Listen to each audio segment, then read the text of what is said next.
Now our next topic is electric field. अब देखिए, अगर फील्ड की हम जनरल डेफिनेशन देखें तो सॉरी, फील्ड का मतलब होता है आपके पास स्पेस अराउंड ए पार्टिकल।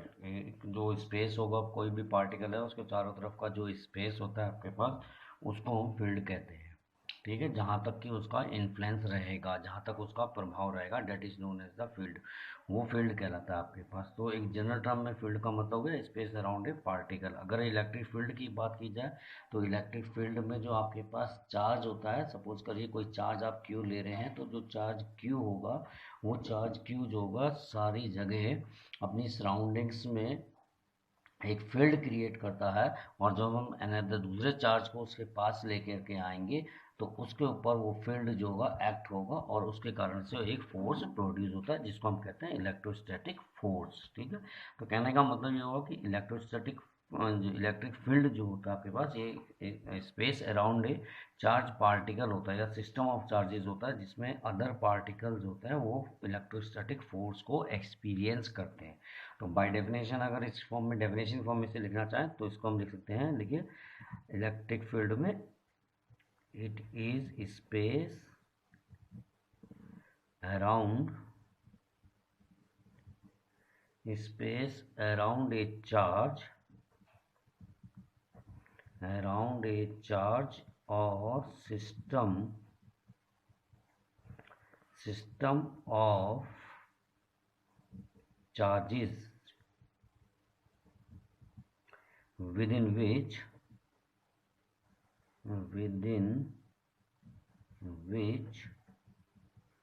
other particles से मतलब यहाँ पे चार्ज पार्टिकल से है, within which the other particles experience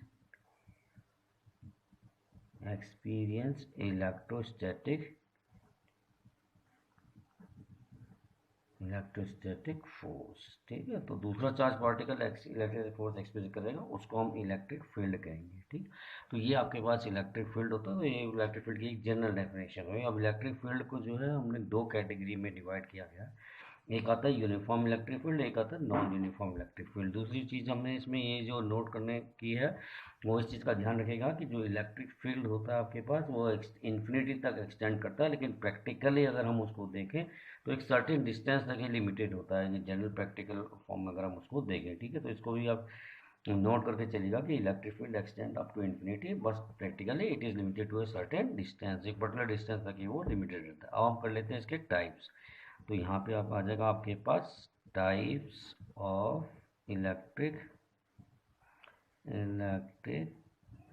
field. अब इसमें दो इसके टाइप्स हैं। पहला है इसके आपके पास यूनिफॉर्म इलेक्ट्रिक फील्ड, और दूसरा है इसमें आपके पास non uniform electric field. Electric field को हमने जो है दो कैटेगरी में डिवाइड कर दिया है। एक आ गया आपके पास यूनिफॉर्म इलेक्ट्रिक फील्ड, और दूसरा हो गया आपके पास नॉन यूनिफॉर्म इलेक्ट्रिक फील्ड। तो सबसे पहले हम इसमें यूनिफॉर्म इलेक्ट्रिक फील्ड की डेफिनेशन लिख लेगा। टाइप्स ऑफ इलेक्ट्रिक फील्ड में लिखेगा आप इसमें यूनिफॉर्म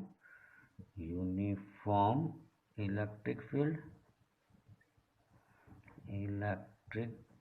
फील्ड, और दूसरा आएगा आपके पास नॉन यूनिफॉर्म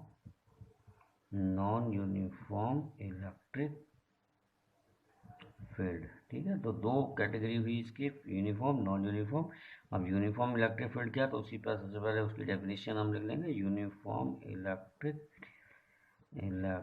फील्ड। अब यूनिफॉर्म इलेक्ट्रिक फील्ड का मतलब है, यूनिफॉर्म का मतलब एक जैसा, जिसमें एक जैसा हो।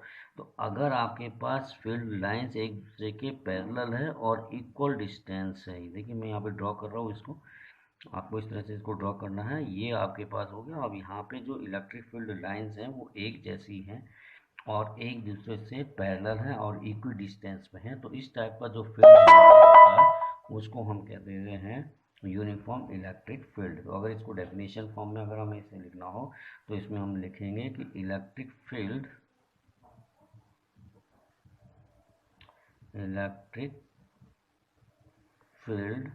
Having same strength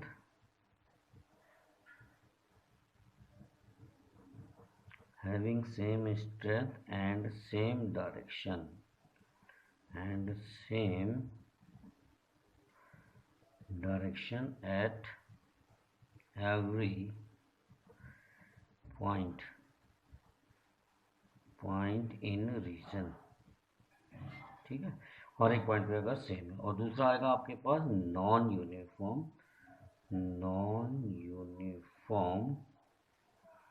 electric field. तो नॉन यूनिफॉर्म इलेक्ट्रिक फील्ड का मतलब है जहाँ पे एक जैसे नहीं होगा, ऑब्वियसली डिफरेंस होगा यहाँ पे। तो मैं इसमें से ड्रॉ करके आपको बता देता हूँ। देखिए आपके पास ये है, अब यहाँ पे आपके पास इलेक्ट्रिक फील्ड लाइन जो है एक जैसी नहीं है, कोई किधर को जा रहा है, कोई किधर को जा रहा है आपके पास। तो ये नॉन यूनिफॉर्म इलेक्ट्रिक फील्ड हुआ। अब इस नॉन यूनिफॉर्म इलेक्ट्रिक फील्ड में आपने एक चीज़ नोट करके चलनी है। इसकी अगर हम डेफिनेशन लिखें तो इसमें आ जाएगा electric field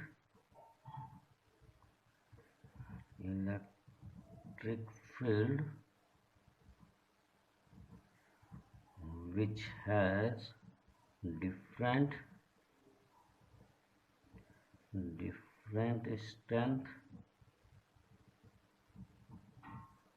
and different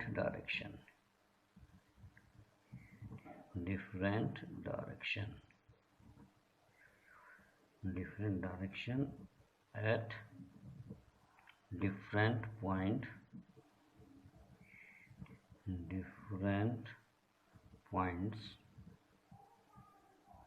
in a region, ठीक है। तो दो टाइप के इलेक्ट्रिक फील्ड आपके पास होते हैं, एक यूनिफॉर्म होता है, एक नॉन यूनिफॉर्म इलेक्ट्रिक फील्ड होता है।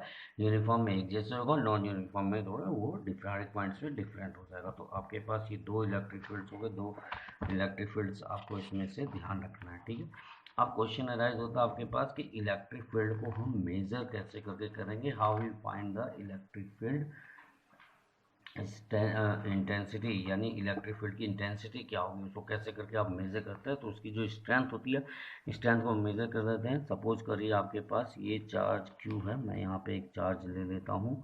यहाँ पे आपके पास मैंने एक चार्ज ले लिया, ये हो गया आपके पास ओरिजिन, और ये कैपिटल क्यू जो हो गया आपके पास ये चार्ज है, जिसके कारण इलेक्ट्रिक फील्ड प्रोड्यूस होगा। एट एनी पॉइंट पी हमने एक टेस्ट चार्ज ले लिया क्यू नॉट, और इसकी डिस्टेंस होगी आर डिस्टेंस पे ये पॉइंट पी जो है वो लाई कर रहा है, और कैपिटल क्यू जो है वो सोर्स चार्ज आपके पास, इसको कैपिटल क्यू को हम लिखेंगे सोर्स चार्ज। तो इलेक्ट्रिक फील्ड अगर हमें डिफाइन करना है तो इलेक्ट्रिक फील्ड स्ट्रेंथ और इलेक्ट्रिक फील्ड इंटेंसिटी, ठीक है। तो इसको अगर हमें डिफाइन करना है कि मतलब ये जो सोर्स चार्ज क्यू है ये इसके ऊपर कितना फोर्स अप्लाइड करेगा, या ये जो टेस्ट चार्ज है आपके पास, इसको हम टेस्ट चार्ज लिख लेते हैं। टेस्ट चार्ज को बताऊंगा, इसको हम यूनिट पॉजिटिव लेके चलते हैं। तो ये जो टेस्ट चार्ज होता है इसको यूज़ किया जाता है इसकी स्ट्रेंथ को, इसकी इलेक्ट्रिक फील्ड इंटेंसिटी को मेजर करने के लिए। तो अगर इसको डिफाइन करें हम तो इसको डिफाइन किया जाता है force experienced by unit positive test charge. तो इलेक्ट्रिक फील्ड इंटेंसिटी को अगर मैं इसमें डिफाइन करूँ तो it is define as the force experienced by unit positive test charge placed at that point, ठीक है। तो इसको हम लिख सकते हैं it is means हो गया electric field intensity, it is defined as force experienced by unit positive test charge placed at that point, right, जिस पॉइंट पे हमने उसको रखा है। तो मैथमेटिकली अगर इसको डिफाइन करने जाएं तो ये दिया जाएगा E is equal to limit q not tending to 0 F upon Q not. Force experience unit positive test charge हो जाता है आपके पास ये, और इलेक्ट्रिक फील्ड इंटेंसिटी ये हमारे पास वेक्टर क्वांटिटी है, फोर्स हमारे पास वेक्टर क्वांटिटी है, ठीक है। यहाँ पे जो क्यू नॉट होता है ये अप्रॉक्सीमेटली इसको ये है आपके पास टेस्ट चार्ज है, और इसकी वैल्यू अप्रॉक्सीमेटली इक्वल टू 0 होती है, लेकिन 0 नहीं होगी, लेकिन अप्रोक्सीमेटली इक्वल टू 0 होगी। ठीक है, अब ये क्वेश्चन भी आता है एग्जाम में कि why this we take the value of test charges the approximately equal to 0, यानी बहुत स्मॉल वैल्यू हम इसके लेके चलते हैं। तो क्वेश्चन अराइज होता है इसकी वैल्यू स्मॉल क्यों होती है, तो इसको आप नोट करके चल लीजिए कि टेस्ट चार्ज को हम 0 क्यों लेते हैं। इसमें मैं यहाँ पे लिख देता हूँ कि टेस्ट चार्ज किसे यूज किया जाता है। पहले आप ये लिखेंगे, it is use to detect the effect of source charge. ठीक है, इफेक्ट ऑफ सोर्स चार्ज, यानी सोर्स चार्ज का जो इलेक्ट्रिक फील्ड है उसको डिटेक्ट करने के लिए जो है टेस्ट चार्ज का यूज किया जाता है, और इसकी वैल्यू को हम इसलिए स्मॉल लेते हैं, it's value is very small so that its presence should not alter the configuration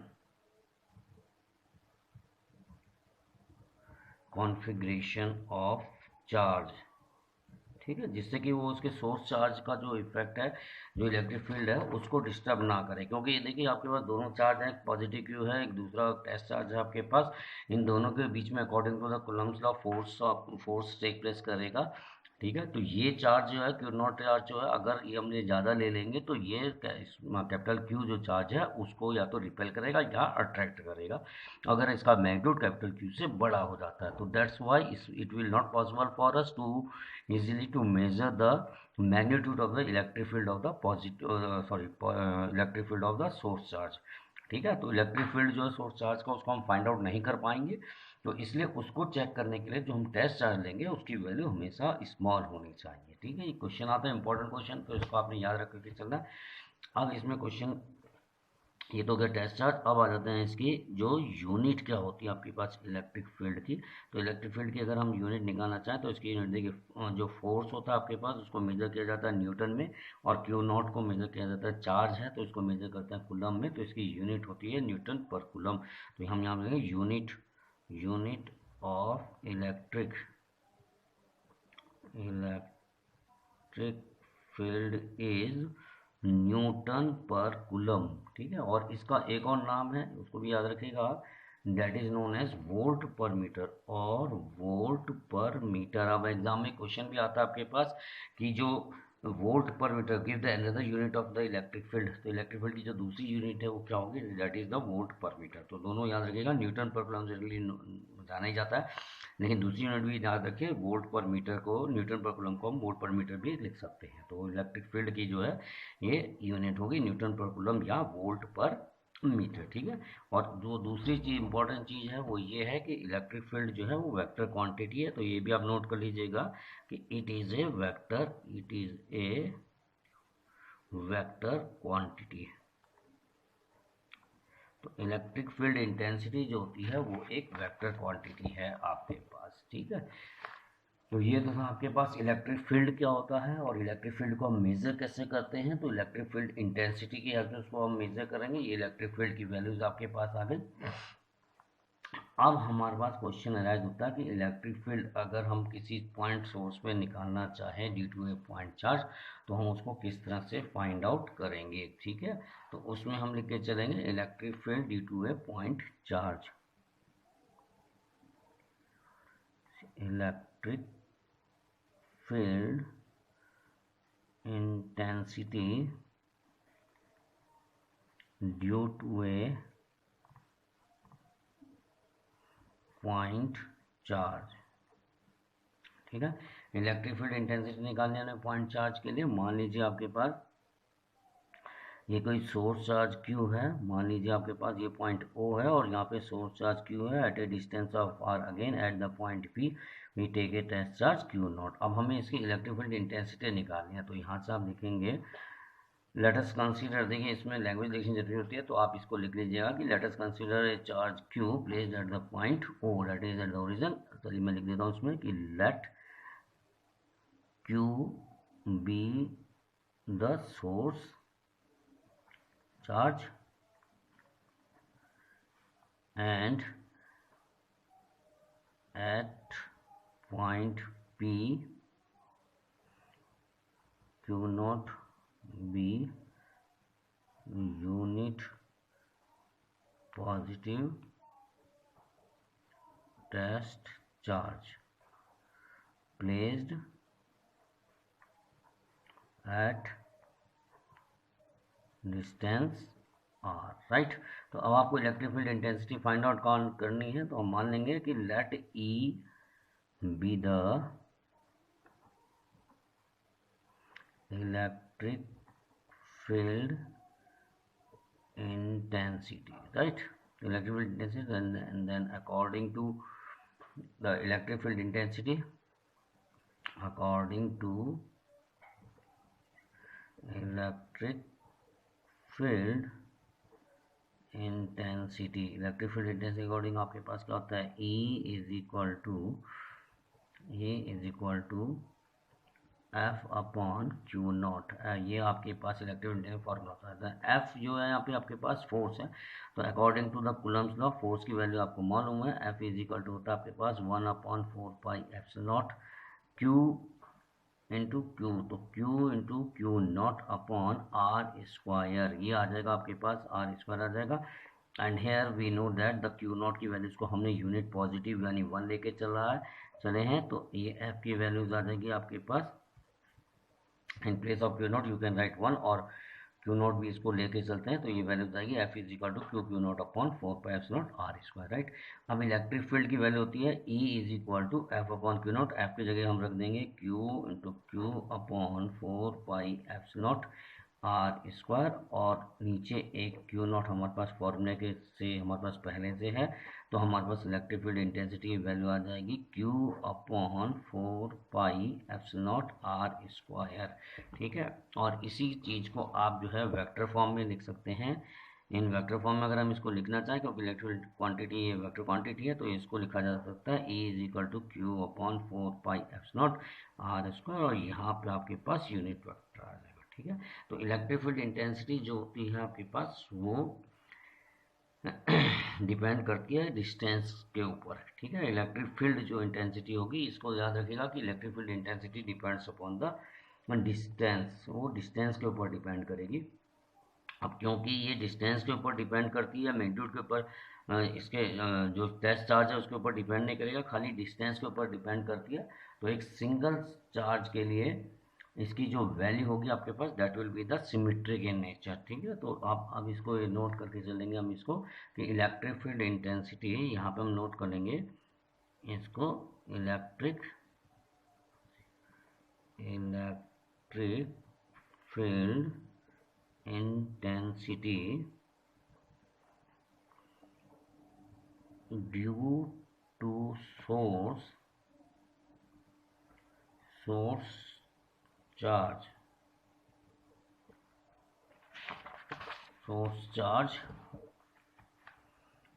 depends only on distance। ये क्वेश्चन से पता चल रहा है, डिस्टेंस r के ऊपर डिपेंड कर रहा है, distance r। So therefore electric field intensity due to, therefore electric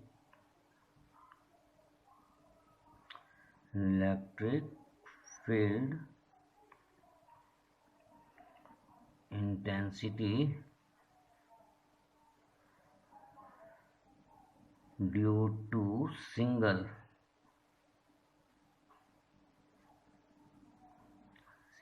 charge is spherically symmetric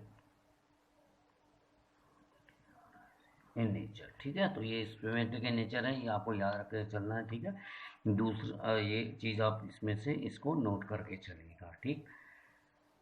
और नेक्स्ट पॉइंट जो इसमें हमने नोट करने लायक है वो ये है, देखिए जो इलेक्ट्रिक फोर्स चार्ज आपके पास यहाँ पे क्यू है, ये पॉजिटिव चार्ज भी हो सकता है, नेगेटिव चार्ज भी हो सकता है, और क्योंकि यहाँ पे इलेक्ट्रिक फील्ड इंटेंसिटी जो होती है आपके पास ये वेक्टर क्वांटिटी है, तो इसलिए हमें इसकी डायरेक्शन को भी देखना पड़ेगा।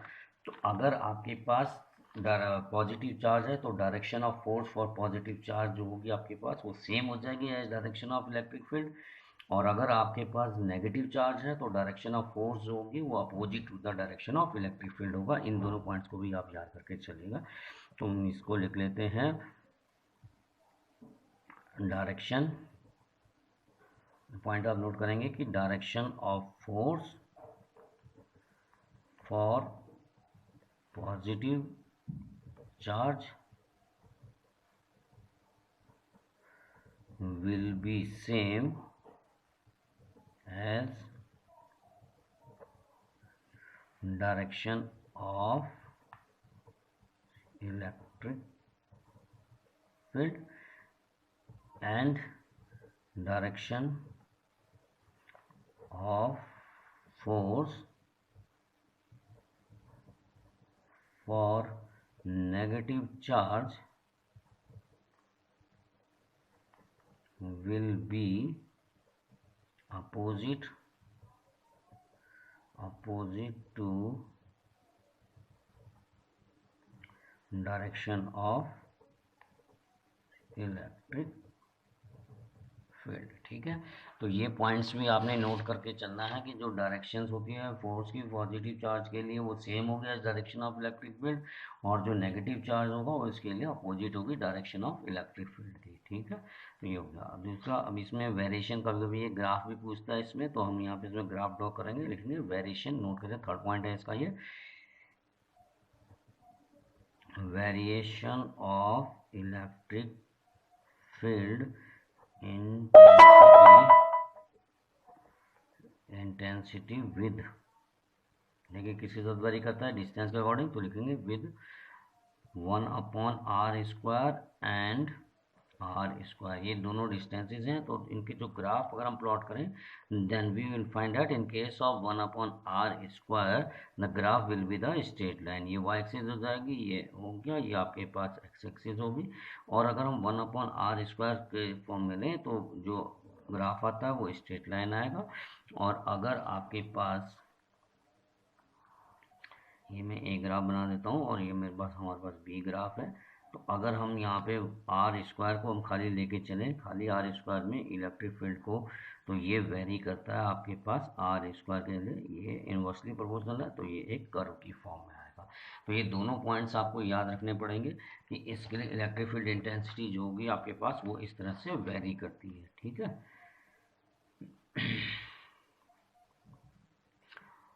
और एक पॉइंट्स इसमें लास्ट पॉइंट आप नोट कर लीजिएगा कि electric field around a positive charge जो होता है वो डायरेक्टेड रेडियली आउटवर्ड, ये मैं आपको पहले भी बता चुका हूँ कि अगर Q ग्रेटर देन 0 होगा तो रेडियली आउटवर्ड यानी पॉजिटिव हो गया, और कभी एग्जाम में था Q ग्रेटर देन 0 और Q लेस देन 0, तो Q ग्रेटर और लेस का मतलब ये हो गया कि अगर Q ग्रेटर देन 0 है तो पॉजिटिव चार्ज जाएगा, वो रेडियली आउटवर्ड हो जाएगा, Q लेस देन 0 मतलब नेगेटिव होगा और रेडियली इनवर्ड होगा। ठीक है, तो ये था आपके पास electric field intensity. Electric field क्या होता है, इलेक्ट्रिक फील्ड इंटेंसिटी क्या होती है, और इलेक्ट्रिक फील्ड इंटेंसिटी को हम मेजर कैसे करेंगे, और एक सिंगल पॉइंट की इलेक्ट्रिक इंटेंसिटी का हमारे पास क्या फॉर्मूला होगा। ये क्वेश्चन बहुत बार रिपीट होता है कि give a electric intensity to a single point charge, और इनके प्लॉट किए ग्राफ को प्लॉट करिए, तो ग्राफ जो वेरिएशन होता है इलेक्ट्रिक इंटेंसिटी का विद द डिस्टेंस वो इस तरह से दिया जाएगा। ठीक है, तो ये था इलेक्ट्रिक फील्ड और इलेक्ट्रिक फील्ड इंटेंसिटी। इसके आगे हम कंटिन्यू करेंगे।